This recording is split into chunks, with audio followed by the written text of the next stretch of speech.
Welcome to this video where I'll be showing you a fast castle fish boom build order on the map African Clearing.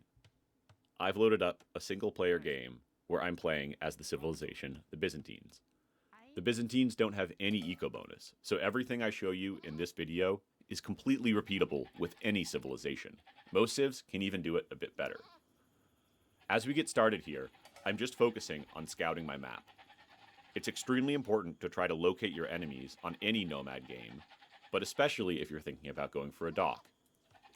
I'll use these two sheep close to my base, sending them in these little semicircle patterns around my town center. I'll then use some of my other sheep to scout in these wide arcs in front of my map, and I'll use this sheep to scout for enemies in the far west, north, and east of the map. If I find an enemy who is very far away, that will tell me I'm able to go for a fast castle play. Of course, this is a single player game, but at some point in this scenario, we'll go ahead and pretend we locate an enemy, and therefore go for a strategy based on that enemy's location. As I start here, I'm going to focus all of my villagers onto a single tile of shorefish, and I'm also going to send a villager out nice and far in front of my town center to start building defensive fortifications. All of my houses will be used as part of a wall in this game, so that I can ensure that I'm being very protective of my base and not allowing the enemy to come forward and castle drop my fish. Going for a fast castle with a dock does delay your uptime by anywhere between 25 and 50 seconds, depending on how well you pull off the build, and it will make it so that you're a little bit more exposed to early pressure.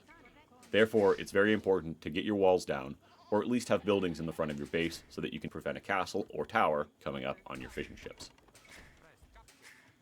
As I continue to scout the map here, I notice that my villagers are starting to bump on this shorefish and being a little bit inefficient, so I'll go ahead and bring in my first elephant. I make sure not to kill the elephant anywhere near the shorefish that I'm focusing down with the villagers, and the reason for this is so that I'm not going to accidentally put the elephant where I want to put the dock. The elephant's carcass can actually block the dock, and that's a bit of a disaster. If you're going for a fish boom build and then all of a sudden you have floating wood but you can't build your dock because there's hunt underneath your town center and blocking your shoreline, it's just really, really painful. As we get started here, I'm going to build a lumber camp on these baobab trees because they're a bit closer to my town center than the starting wood line. I'll also be able to distribute my villagers very efficiently on this wood line to start, and it'll be a great wood line for at least 4 villagers that I'll be able to have working at 100% eco efficiency.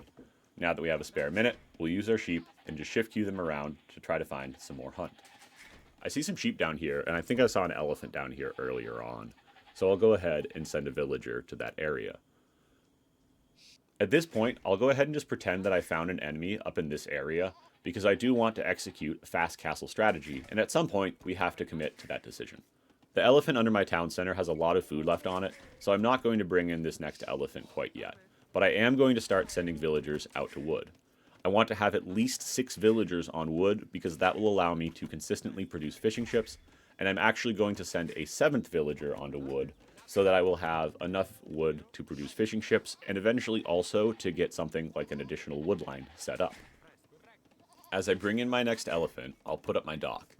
I won't put it in the corner because I want to be able to put fishing traps on both sides of the dock. Putting it in the middle instead of in the corner gives me space for 10 fishing ships as opposed to only 7. We'll focus down the correct lower food elephant under our town center to minimize rot, and we'll start to think about the next elephants that we'll want to take in. In this build, we've already got 2 elephants in, but we probably need at least 4 to go for a nice clean fast castle and really pull off the 23 plus 2 villager build that we're going for. We want to go for 23 vills with loom, and then build 2 more villagers while we're in the Feudal Age, and get up to Castle Age at 25 vills plus loom. Normal non-eco bonus civs can get up around 24 or 25 villagers in a standard fast castle play, so we're only sacrificing 1 or 2 villagers of time by adding our dock, and we're going to have 5 fishing ships by the time we reach Castle Age. So even though we might be a few seconds later to the Castle Age than the opponent, we will have a significant eco lead over enemies who aren't going for a fish boom play.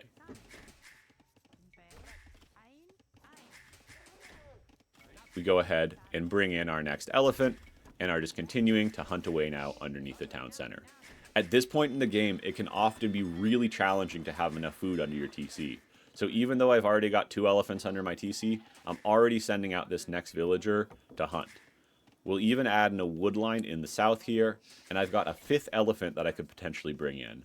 And again, at this point in the game, it's really all about bringing in these elephants as quickly as possible. If you need to get loom at this stage, go ahead and do it, because the game is getting pretty hectic at this point, and there really is a lot to do.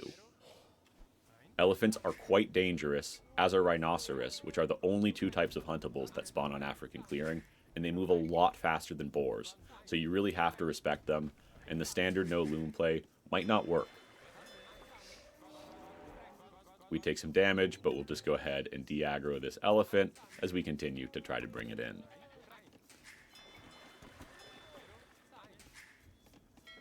I've queued up 2 more villagers and loom, and I'm just moving this fishing ship out of my way so that this elephant won't get the kill on my villager. And fortunately, we do get this elephant in safely.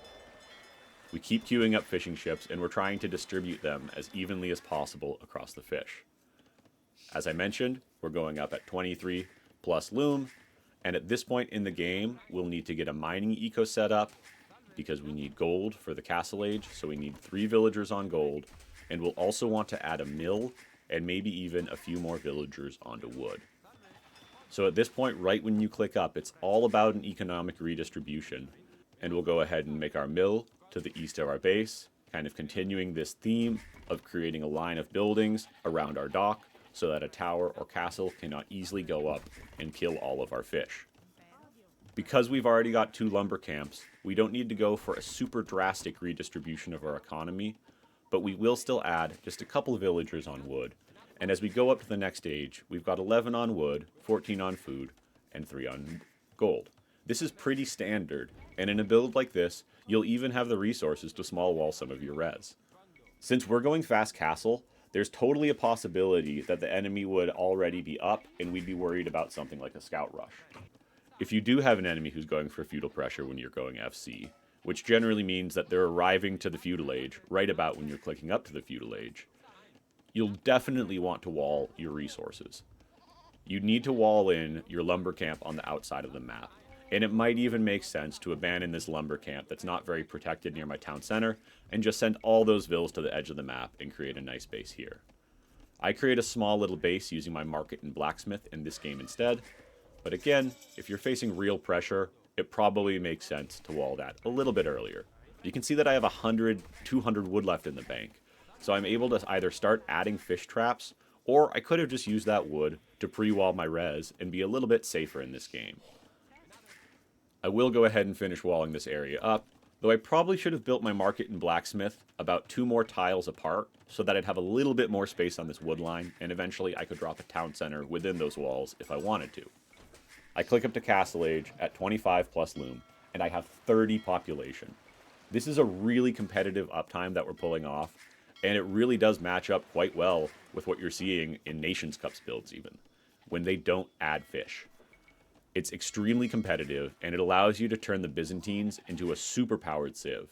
In this game I played against Suomi, I'm playing with Smokey on my team, one of the best players in the United States. Smokey's a 2k3 and I'm a 1900. But because I go for a fish boom as the Byzantines, we have comparable booms. He's got the Byzantine.